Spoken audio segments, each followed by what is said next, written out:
A todos, al grupo, a los periodistas. Recording in progress. Estar aquí esta mañana. Vale, arrancamos. Marco, grabación, por favor. Compañeras y compañeros de La Fuente, muchas gracias por acompañarnos en la contramañanera de los lunes, esta vez encabezada por el coordinador de las y los senadores de Partido Acción Nacional, el senador Julen Rementería del Puerto. Arrancaríamos, como de costumbre, con una participación inicial en esta ocasión de él y posteriormente daremos lectura a las preguntas que nos han hecho llegar o les daremos participación a aquellos que lo soliciten. Coordinador, tiene usted la palabra. Muy buenos días, muchas gracias. Hola Sergio, muy buenos días. Me da mucho gusto saludarlos a todos.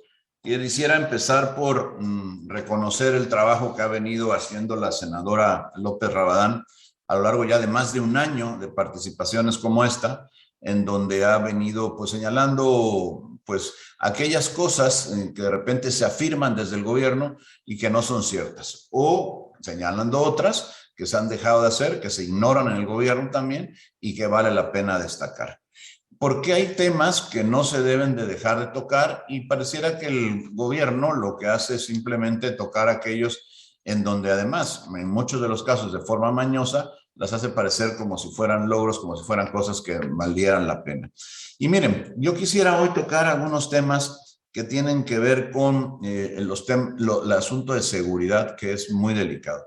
Y es que cuando la gente no se siente segura, ni en su propia cuadra, es el indicador más certero de que las cosas en el país van de mal en peor. Y eso es lo que está pasando en nuestro país.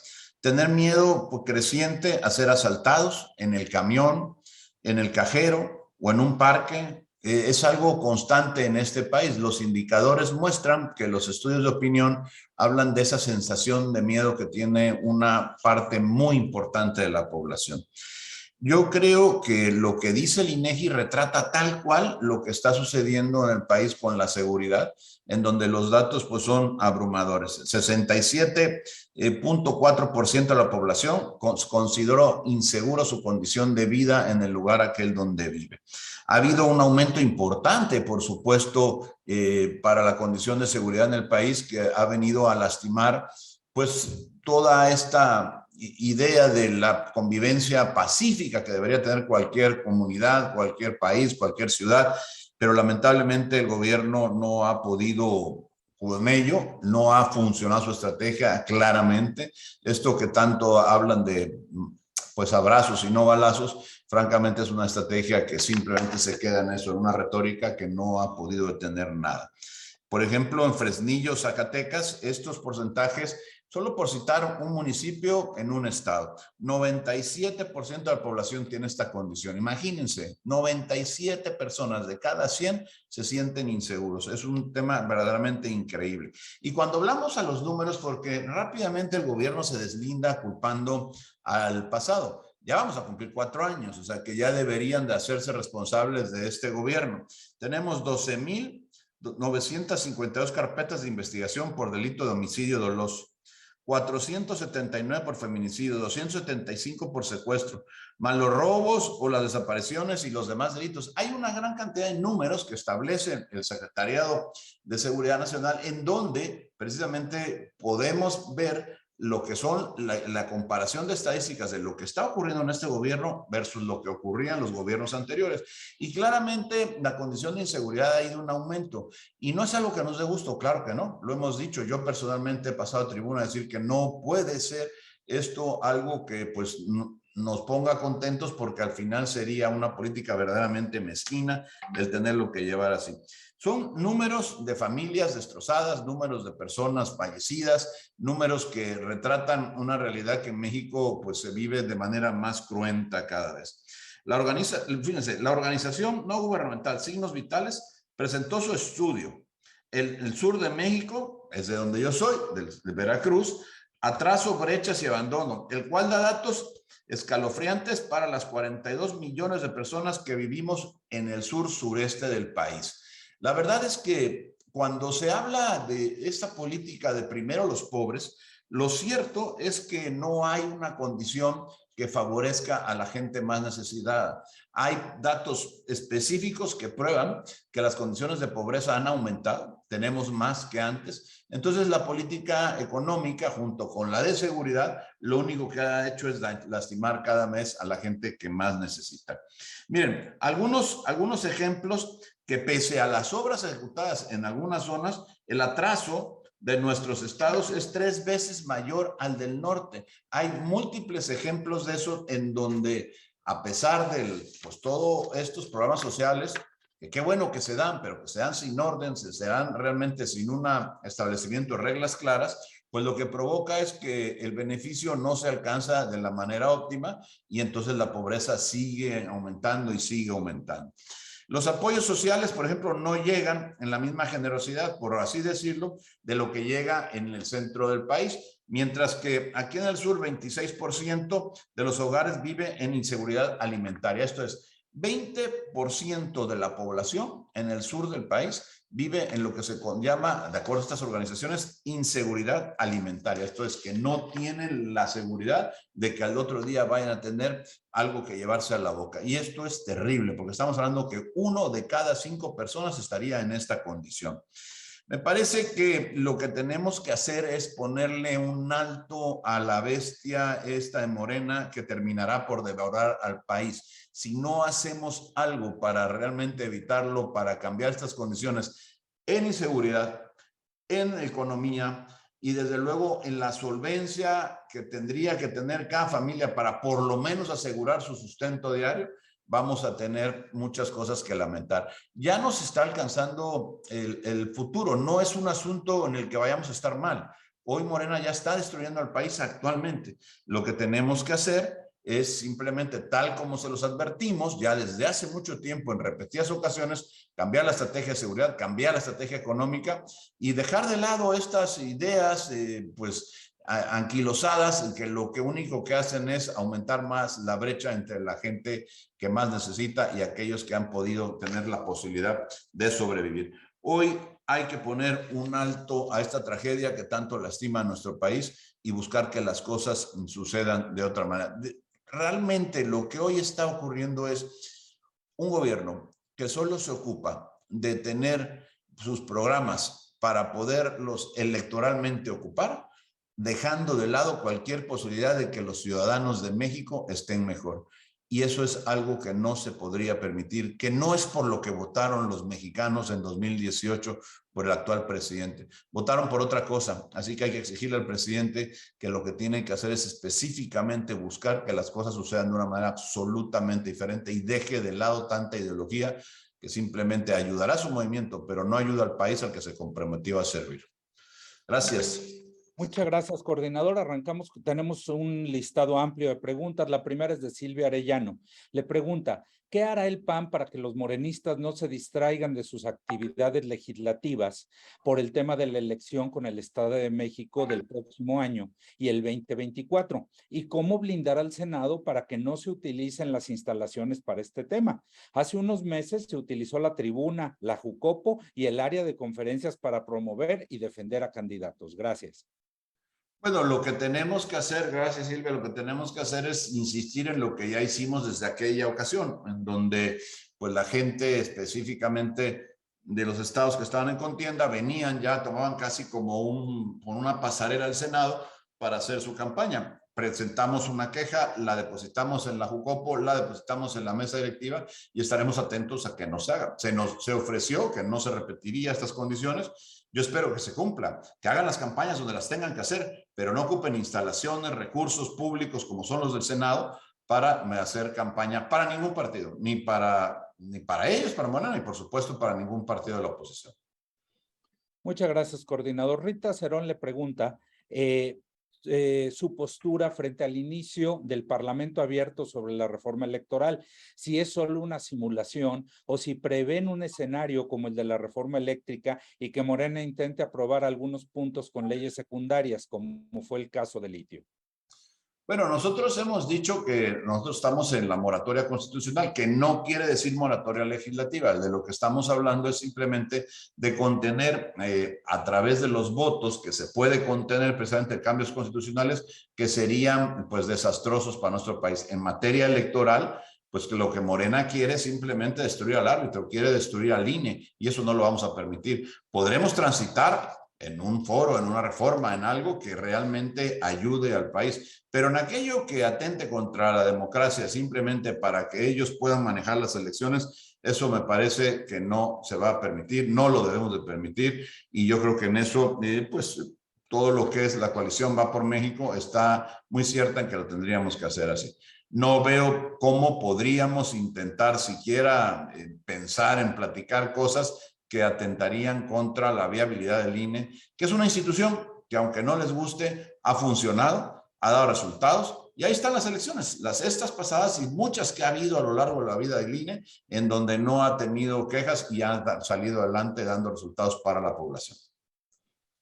Muchas gracias, coordinador. Karina Aguilar le pregunta si alguno de los aspirantes como José Narro o Alejandro Armenta ya se acercaron a usted como coordinador del PAN para pedirle su apoyo rumbo a la presidencia de la mesa directiva. ¿El PAN por quién se inclinaría? Bueno, lo primero que diría, Karina, es que sí, efectivamente ya se han acercado, pero a ver, ellos están manifestando una intención, pero yo no dejaría de lado la posibilidad de que haya un tercero, porque al final hay que recordar que esta votación es por mayoría simple y no, ninguno de los dos en este momento tiene garantizada la votación suficiente entre los 128 senadores para poder lograr esa mayoría.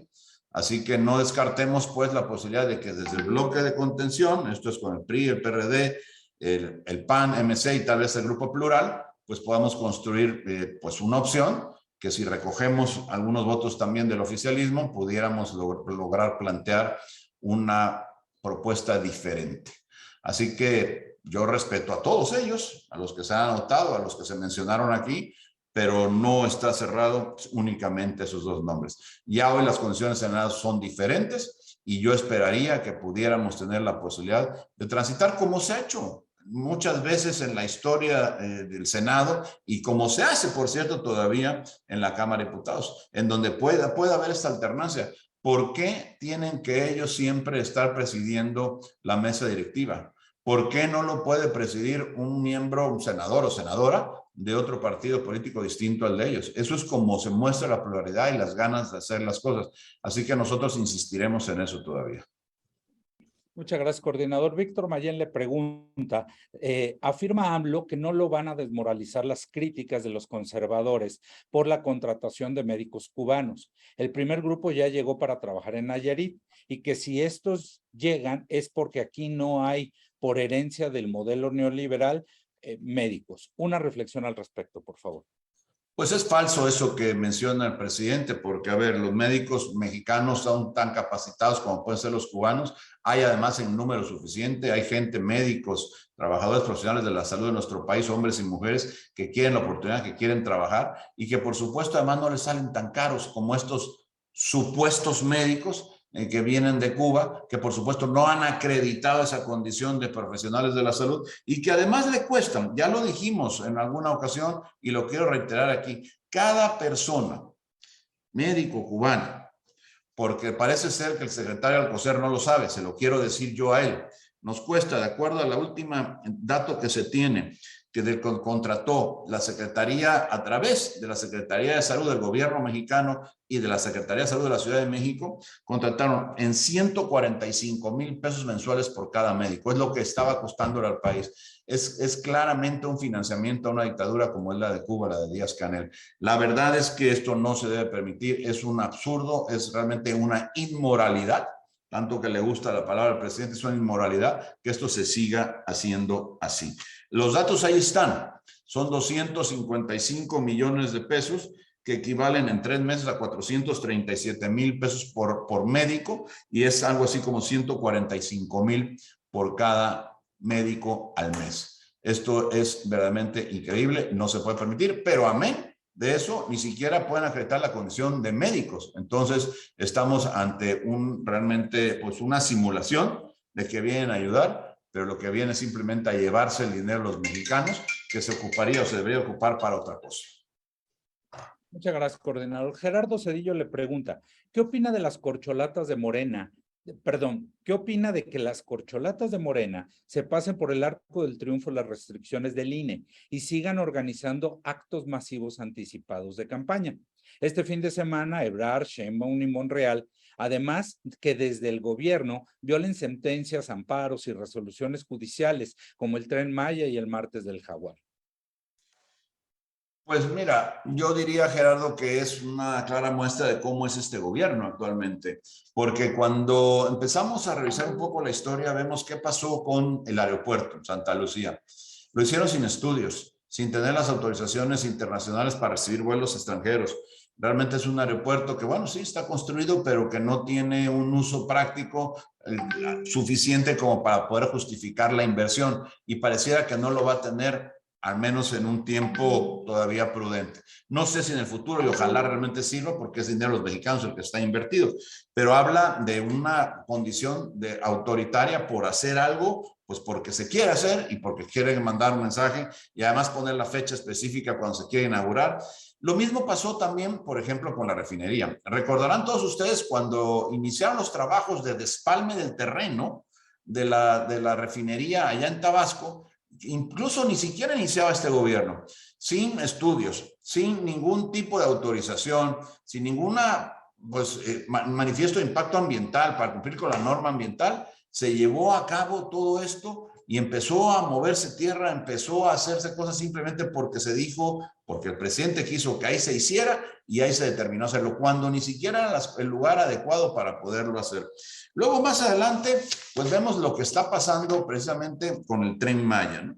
En donde vemos que el Tren Maya, pues realmente como no pudo cumplir con la norma, no tenía los permisos ambientales, no tenía tampoco los permisos del INAH, entonces pues lo detuvieron, como lo tiene que hacer cualquier juez, dando la razón a quien la tiene, detuvieron la obra y entonces el presidente viene y dice, no, pues es de seguridad nacional y entonces pasa por encima de cualquier imposición. Y bueno, cuando hablas justamente de esto que está últimamente en la conversación pública del TECMEC y pues el diferendo entre Estados Unidos, Canadá y México por el tema energético, pues también lo que ves es que algo que está firmado, algo que está comprometido, no se está cumpliendo.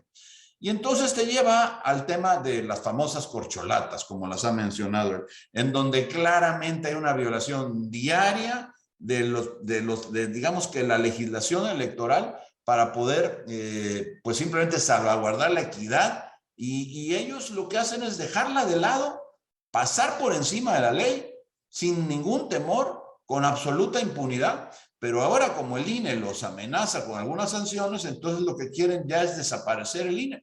El propio secretario de Gobernación, en un hecho realmente insólito, va y dice que pues no pasa nada, con el INE no le preocupa porque ya lo van a desaparecer los diputados. Pues mientras no lo desaparezcan, hay que decir al secretario que es una institución que no solamente debe de cuidar, debe él también de respetar como funcionario y como ciudadano de este país. Entonces lo que estamos viendo es realmente un absoluto descaro, una violación constante a las leyes, en donde pareciera que lo importante es lo que piensa el presidente, lo que te diga el presidente y no lo que las leyes en este país dicen. Esto no puede seguir así, se tiene que acabar, tenemos que darle el privilegio y la razón y la imposición de la ley por arriba de cualquier cosa, más allá de grupos, más allá de preferencias, más allá incluso del propio presidente de la República. Muchas gracias, coordinador. Magali Juárez le pregunta, bajo el argumento de que el acuerdo sobre los médicos cubanos es con el gobierno de Cuba, la Secretaría de Salud dice que desconoce sueldos, plazas, especialidades y asignaciones. Entonces, ¿cómo se podrá saber su operación en México? ¿Representa una actividad completamente irregular de personal extranjero en territorio nacional? Absolutamente sí, claro que representa una actividad irregular. ¿Cómo que la Secretaría de Salud no sabe ni cuántos, ni cómo, ni qué cobran, ni nada? O sea, es increíble eso. Cuando manifiestan eso y lo confiesan de esa manera, pues ante lo que estamos es simplemente ante una negación de la información de manera sistemática para no tener que pues ser vistos como lo que está sucediendo, donde están entregando un dinero a un gobierno extranjero para financiar el régimen de aquella nación, que por cierto en este caso estamos hablando de una dictadura, pero no puede en ningún caso decir la Secretaría de Salud que no conoce los datos, que no tiene los datos y que no cuáles son las asignaciones. Bueno, entonces, si no sabe cuáles son las asignaciones, la Secretaría de Salud, cuando reciben médicos, que nos digan quién las tiene. ¿Quién sabe? Entonces, ¿con quién se entienden los médicos? ¿Con quién se hizo este convenio para que vinieran a ayudar? El asunto del dinero no se entiende, pero el asunto de que no sepa ni siquiera a qué vienen y cuáles van a ser las asignaciones de trabajo es inaudito. Eso no se puede tolerar, porque entonces estamos hablando simplemente de que es una burla y que el gobierno federal, a partir de el secretario Alcocer, pues lo que quiere es engañar a todos los mexicanos, porque no podemos entender que el señor encargado de la salud en nuestro país no sepa a qué vienen médicos cubanos a nuestro país. Pues entonces, ¿con quién se entenderían ellos? ¿Con quién tendría que ser? Gracias, coordinador. Gerardo Segura nos manda 3 preguntas. Una de ellas ya la respondió con el tema del Parlamento abierto, pero la segunda dice, si López Obrador insiste en no acatar los reclamos por el acuerdo comercial para América del Norte, tanto él como Rocío Nale, Bartlett, los responsables de esto, deben pagar las consecuencias con responsabilidades penales, porque podría haber multas millonarias, pérdidas de empleo y cierre de empresas, incremento de impuestos, y los mexicanos no tienen por qué pagar esos caprichos o actitudes demenciales como las respuestas con música de Chicoche. ¿No piensa usted? Yo coincido. A mí me parece que la afectación por lo que está pasando alrededor del TEMEC no es únicamente para la industria eléctrica ni para el sector energético de nuestro país. Es una afectación o una posible afectación para toda la economía de nuestro país.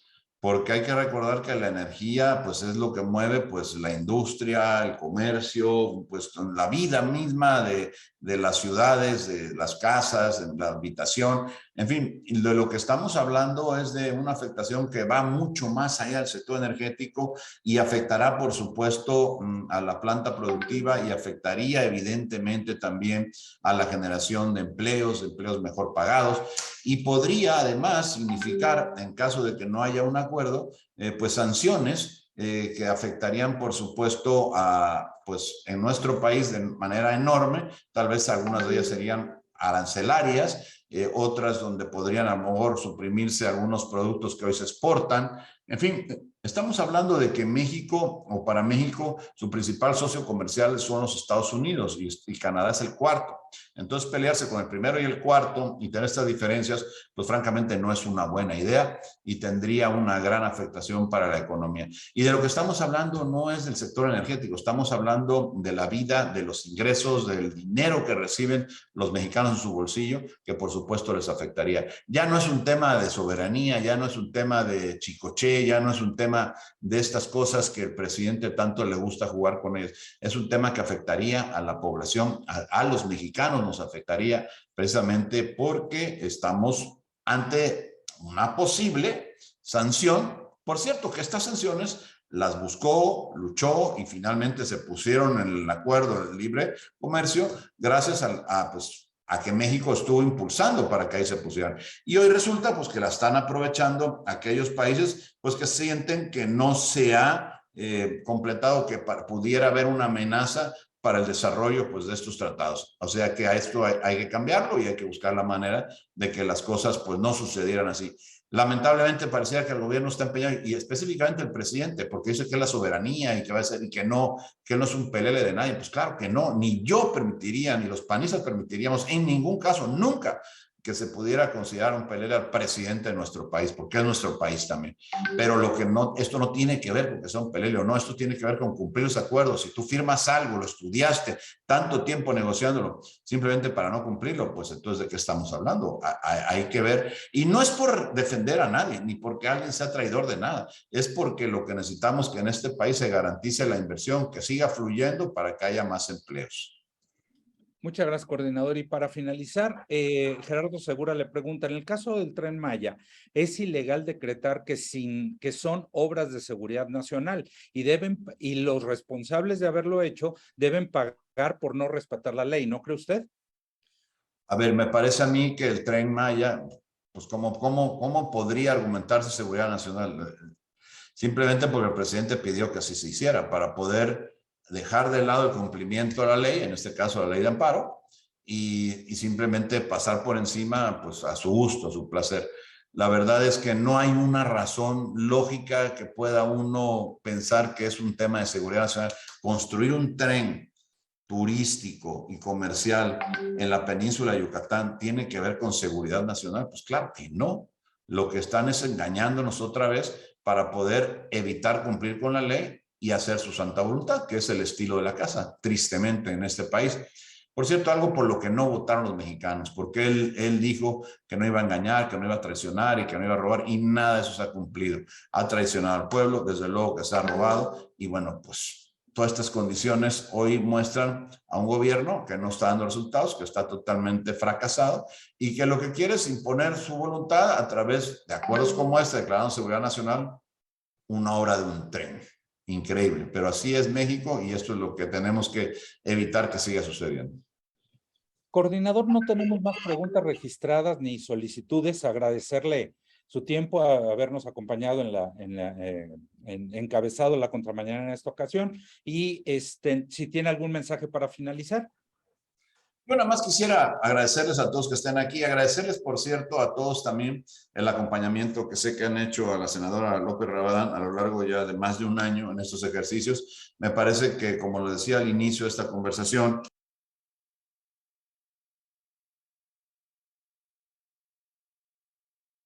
que se están callando y que debieran de decirse, como se dicen aquí, como se dicen cada lunes, y que hay que tomarlas en cuenta porque si no nos quedamos solo con la versión de una parte que es la del gobierno. Así que les reconozco el acompañamiento, reconozco el esfuerzo de la senadora López Rabadán y pues ojalá sean todavía muchos lunes más los que podamos estar juntos trabajando para pues mandar una información diferente pues a la que se manda o se quiere mandar desde el gobierno simplemente para tratar a veces de manipular la realidad. Así que muchísimas gracias a todos y muy buenos días. Muchas gracias, coordinador. Les estaremos enviando los materiales conforme vayan saliendo. Muchas gracias. Y estamos en contacto. Muchas gracias a todos. Muy buenos días.